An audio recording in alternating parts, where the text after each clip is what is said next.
Australia's biggest exports, iron ore, coal and gas, are under threat as the world decarbonises. That's the claim of the Superpower Institute, which has a plan to turn Australian ore into green iron, harnessing renewables. The Institute says if Australia can get it right, it's a $400 billion annual export opportunity. Rod Sims is the Superpower Institute's chair. Rod Sims, welcome to Close of Business. Thank you, Alicia. You say that there have been market failures holding investment back in green iron production. Was axing the carbon tax in Australia one of those failures? No, it wasn't, because we're talking about an export industry here. So it's the price on carbon that you want at a world scale. It's a world price you need, not an Australian price.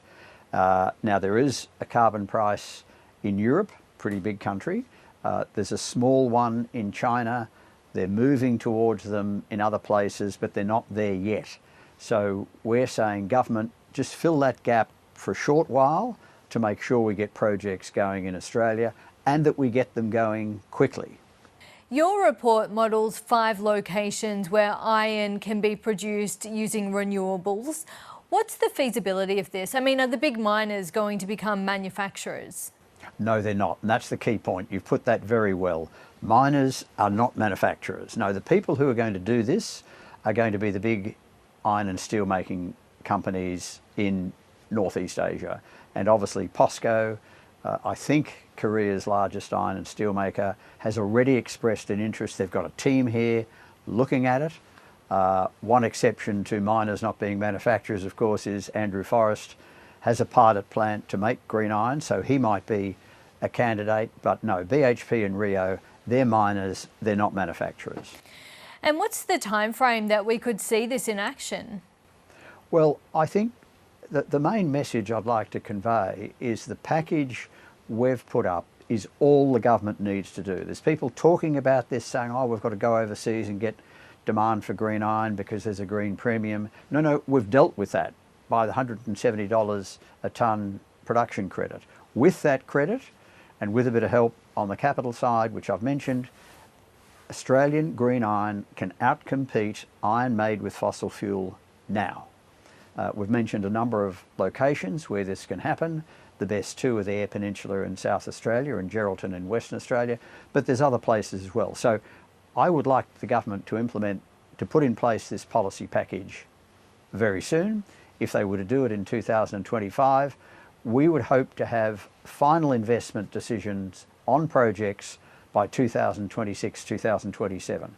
Your report claims a green iron industry could abate emissions by more than 3 times Australia's yearly emissions. But is there a danger the approval of the extension of Woodside's North West Shelf project could undo that? No, look, they're separate issues. So Australia, if it makes all the green energy intensive projects that it should, it could help the world reduce carbon emissions by up to 10% of emissions. Now, you might think that's a big role, but it's no different to the role we play as the world's biggest gas and coal exporter. So we're just substituting one fantastic advantage in gas and coal to the fantastic advantage we've got in solar and wind. So if the world's going to reduce emissions, it needs Australia. If Woodside want to make a bet that the world's not serious about reducing carbon emissions, they may be right, but it's a big bet. I mean, if the world's going to be serious about reducing carbon emissions and getting to net zero, you won't be using gas in 2070. So big bet by Woodside, big call, theirs to make. I assume, they're obviously factoring in that the world is not serious about moving to net zero. I think they're wrong, but they've made a different bet. It was the Federal Environment Minister that approved it, though. Is the government making the wrong bet? Look, it's very hard for the government to be fair, and different people have different views on what the government could or should do, what the government powers are. My bigger point is that when companies do a massive investment like Woodside want to do, planning on the world wanting a hell of a lot of gas in 2060 and 2070, they're making a big bet against the climate science, against the world moving to net zero, And my guess is it's going to cost them a lot of money because they'll get that bet wrong.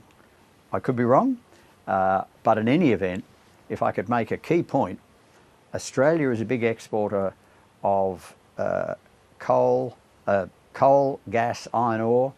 You can replace all those exports with green iron. So don't have all your eggs in one basket. And have you got the ear of the government on this?